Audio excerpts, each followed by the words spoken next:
Hello, मी अर्चना. गोष्टी वेल्हाळ अर्चना. आज जी कथा मी तुम्हाला सांगणार आहे ना, ती खरं तर माझी आजी मला सांगायची बरं का. आणि ही कथा आहे पक्षी राज गरुडाची. गरुड हा पक्ष्यांचा राजा. त्याचं उणपुरं आयुष्य 70 वर्षांचं. पण ते सुद्धा त्यांनी ठरवलं तर. कसं माहितीये? खरं तर गरुड जेव्हा 40शी मध्ये येतो तेव्हा ना त्याच्यामध्ये बरेच शारीरिक बदल होत असतात. त्याची जी चोच असते ती थोडी तुटकी फुटकी व्हायला लागते. त्याची जी नखं असतात ती बोथट आणि जाड व्हायला लागतात. सावच पकडायला ती तेवढी पुरेशी राहत नाहीत. त्याचे जे पंख असतात ते सुद्धा असे जाड, हेवी, अवजड वगैरे असे व्हायला लागतात. तो जर त्याच अवस्थेत राहिला तर मग त्याचं आयुष्य फार फार तर पुढे 4-5 वर्ष.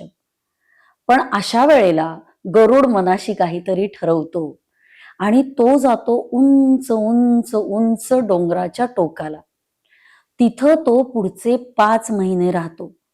काय करतो तो तिथं डोंगराच्या टोकावरती जाऊन?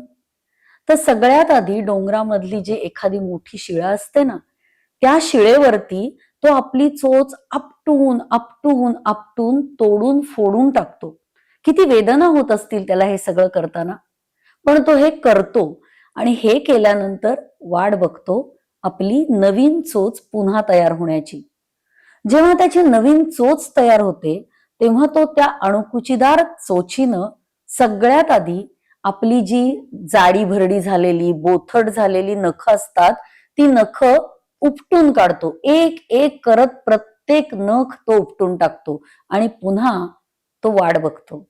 पुन्हा एकदा नव्याने नख यायला लागतात. पुन्हा तशीच ती अणकुचीदार होण्यापर्यंत तो वाट बघतो.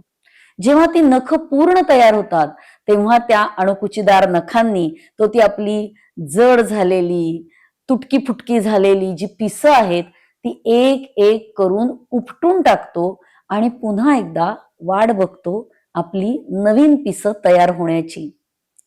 हे सगळं जेव्हा तयार होतो ह्या 5 महिन्यांमध्ये हा जेव्हा नवीन एक गरुड तयार होतो त्याला एक पुनर्जन्म मिळतो.